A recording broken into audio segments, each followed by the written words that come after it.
PINDA sees its responsibility to the region extending beyond restoration of habitat and wildlife. It provides schools and a clinic for the local Zulu community, as well as employment. In the eyes of Andrew Lewis, essential ingredients for a successful operation. It's very important to involve the communities around your reserve because they have to benefit as well. There's no point in just taking land, get some investors to invest in it. But if you don't allow the people who are on the periphery of that reserve to benefit from it, you're going to have an immense problem with poaching, and they're going to cut your fences down, and you're just going to have an uphill battle.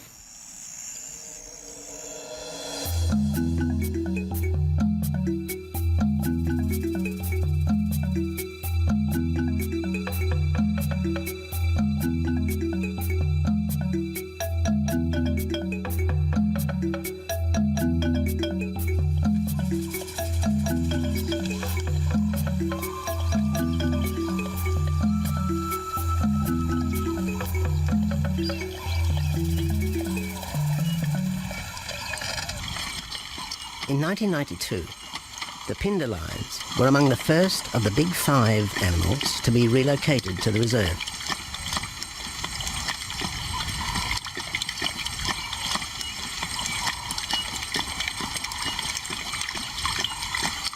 The original pride came from the northern province of South Africa, a vast scrubby region flanked by the ragged Drakensberg Mountains near the Mozambique border.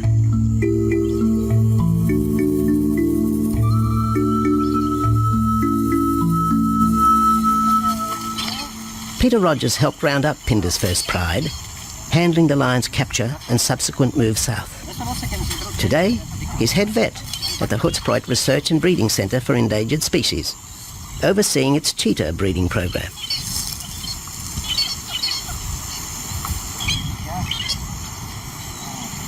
But it's the discovery of what's believed to be a long extinct strain of lion that has put Peter's centre on the map. We were involved in the rescue of these circus animals that came down through Africa and were abandoned in Maputo. We were just founded by an animal welfare group called Animal Defenders based in London, and they said, could we just keep these animals temporary? First they mentioned tigers, and then they came back and said, well, there's 6 lions as well. So we said, yeah, we could hold them temporarily just until they found permanent homes for them, but basically get them out of the predicament that they were and the shocking conditions that they were in Maputo and Mozambique.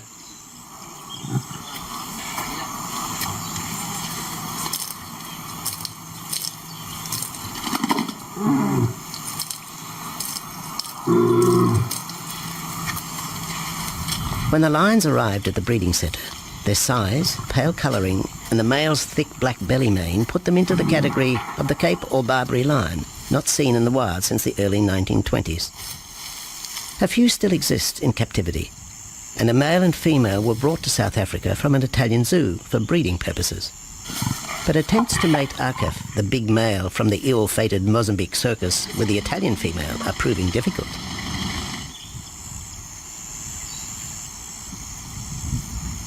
Akef is overprotective, even preventing the lioness from eating when the meat truck arrives.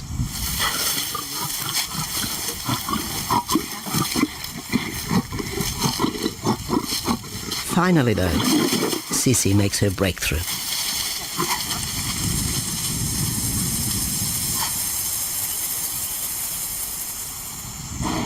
We'll see you up in the front there, Mark. You're going to go to that sort of middle central area. Where are you going to go? In the next enclosure, Arturo, the Italian Barbary male, is about to be sedated. His attention to his sister Sisi through the fence is hampering mating efforts, and Peter Rogers is keen to move the big male. He shoots the dart into Arturo's rump. Arturo has been sterilised, but while his breeding days are finished, he'll live out his days at the centre. His female companion, another Barbary from the Mozambique circus, is drawn away by the meat truck.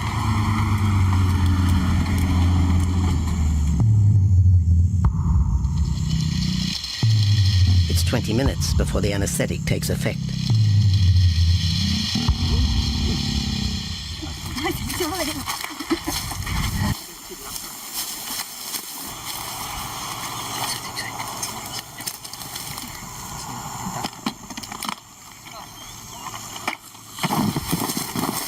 To be the supervisor. Slowly.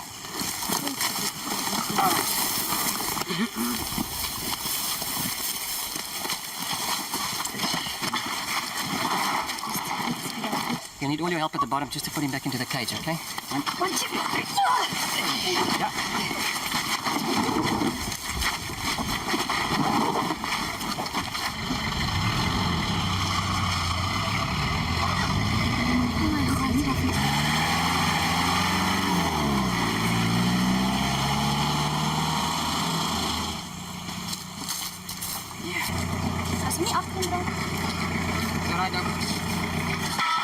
The anaesthetic gives Peter Rogers and his team a chance to check over the 12-year-old lion.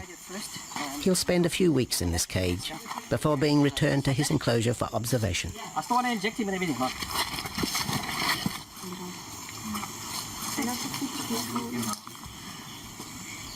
It's very exciting to be part of this project because they feel that there are perhaps not many Barbaries, if any, that are really pure, that are left even in captivity. They feel that over time other animals from other genetic bases are brought in. So there's a big project afoot, Oxford University, to do the genetics. So that's just getting off the ground now. Okay. We just put under the skin and the neck if we can find the skin under this big beard of his. Normally lions wouldn't have this many ticks, but being from Italy, the European lion, he doesn't have that innate or inherent resistance to ticks. It does come with time. Like a bit of a bit like this.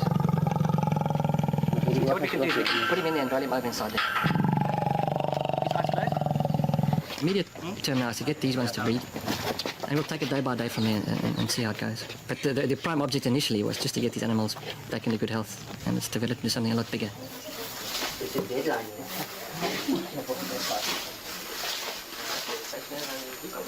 Yeah.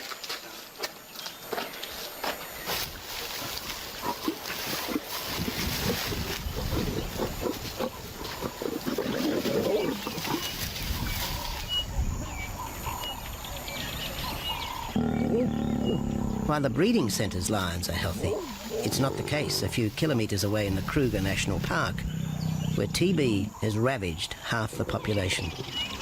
Infected buffalo have been blamed for the outbreak, primarily in the south of the park, and attempts are being made to fence off the diseased area.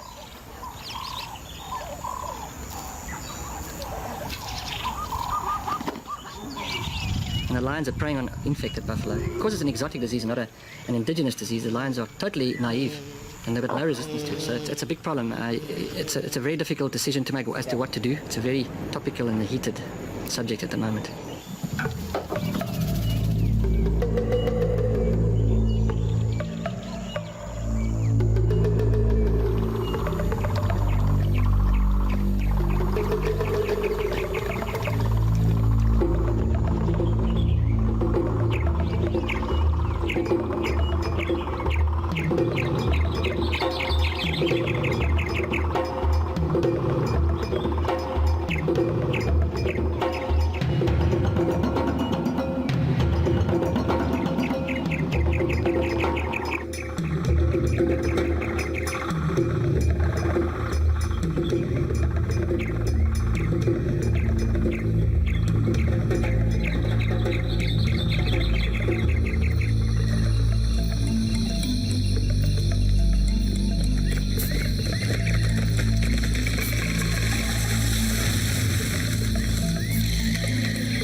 Back in Phinda, the night stalk has begun.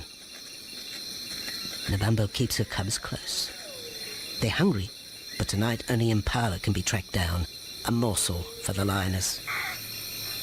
Food is scarce at this time of year, so the pride's territory covers a large area. Lions can only afford to be territorial where there is a reliable supply of game.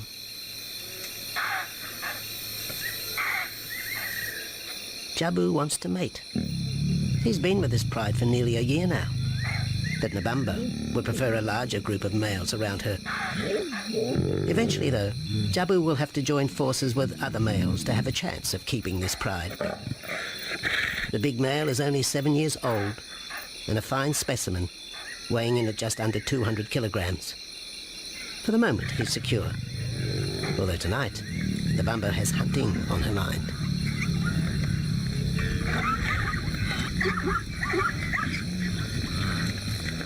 The cubs follow in the lioness's wake. If there is a kill, she will feed first.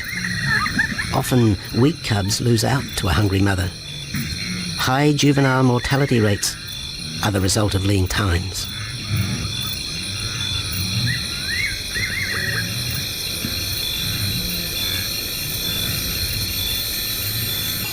Jabu has had enough. He's been walking for hours. Sleep is more important. And the zebra he ate 2 days ago will suffice for another night.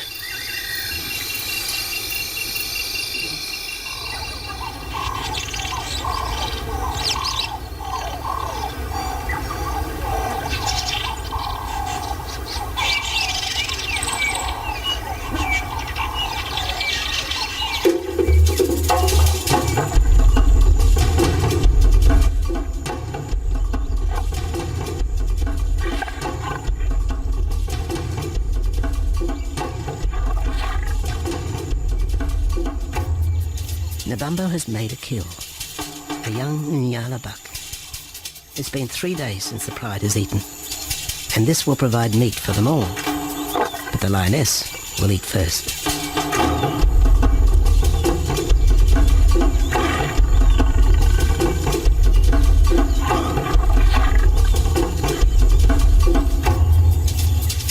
The cubs know the routine. They will get their turn. But Nkosi is hungry. He creeps towards his mother. As the biggest of the cub,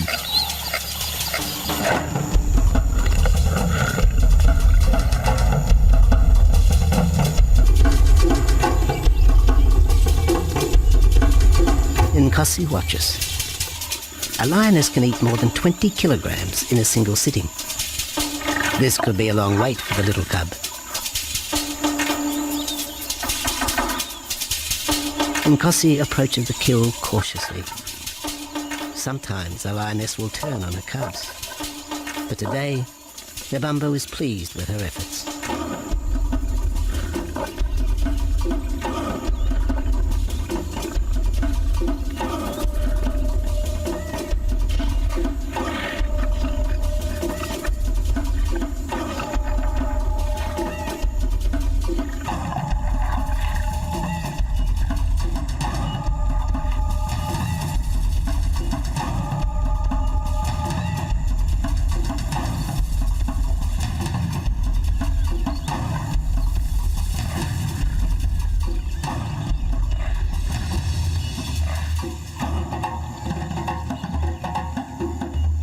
Nabambo has had her fill, for the moment anyway. Lions never eat the stomach of a kill. She will bury it before dragging off the carcass. This way, hyenas and other predators are thrown off the scent. The evidence has been buried. The carcass is no more.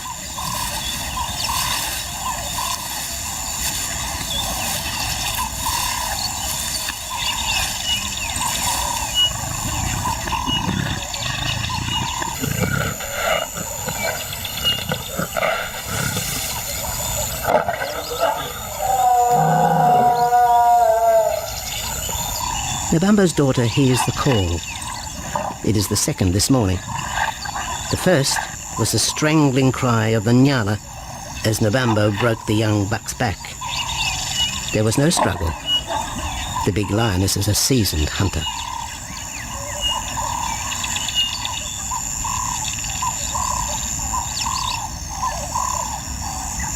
The rest of the pride will feast on the carcass after Nabambo retires. But first, they will drag it into the bushes, away from prying eyes. away from raptors already circling the kill scene.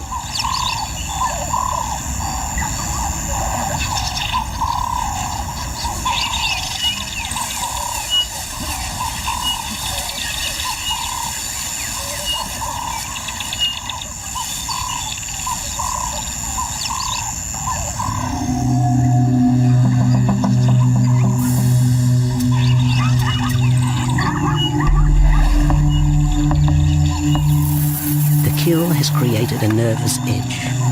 Even the hippo, its bad temper legendary, is flustered, anxious to protect its waterhole. Wildebeest are a favourite prey for lions. Naturally, they feel vulnerable. But for the pride, there is no agitation. Gorged, they will sleep for the next day. Even Mveli and Damana, the 7-week twins, have tasted blood for the first time. But it will be many months before they take part in a hunt. For the moment, they just want to play with Nkosi.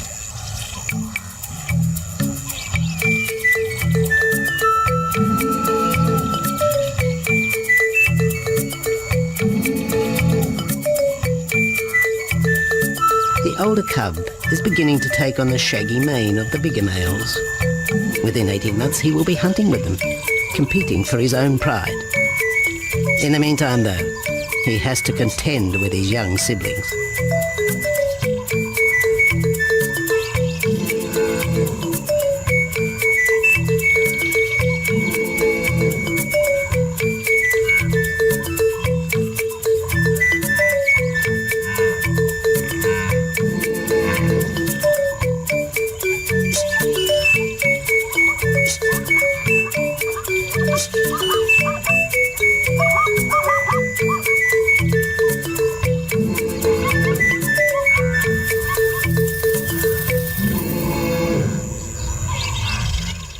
Jabu rejoins the pride.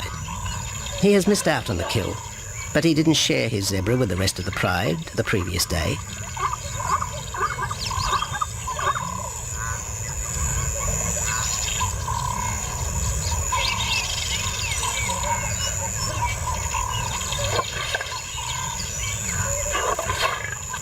A half-hearted attempt at mating, but the big lion's attention is drawn to a curious onlooker. With the pride so close, the giraffe won't be sitting for long. Drinking and sitting is when they are at their most vulnerable.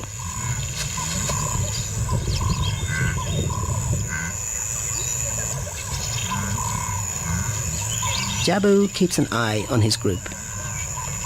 Pride takeovers by other males are common, and savage fights can occur between the pride male and the intruder.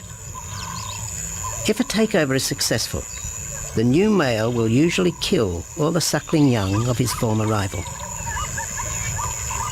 When a nursing mother loses her cubs, she comes into heat within a few weeks. The normal interval between cubs is about 2 years, with a gestation time of 3 to 4 months.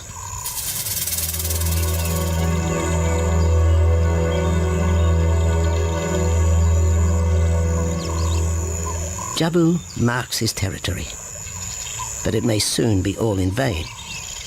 A fresh infusion of lion genes is necessary to avoid the effects of long-term inbreeding.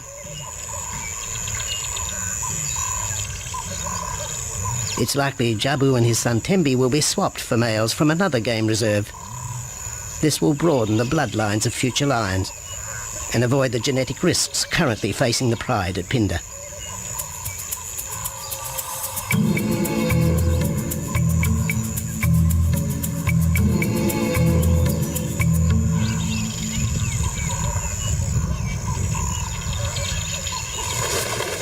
Vultures have found the dead buck, but there is little left of the carcass. Nabamba and her pride have eaten. The big lioness tries to dislodge Inyala fur from her teeth.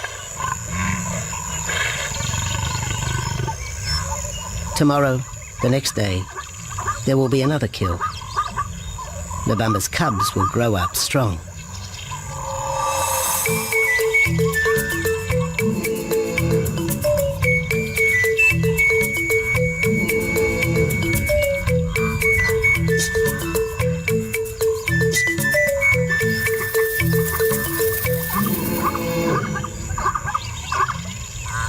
The lion is the greatest of all predators, the essence of all that is Africa.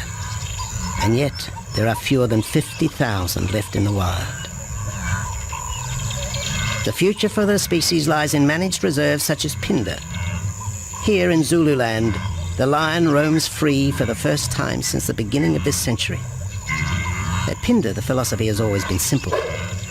Africa's wildlife land, undervalued and underutilized, is the continent's most precious natural resource.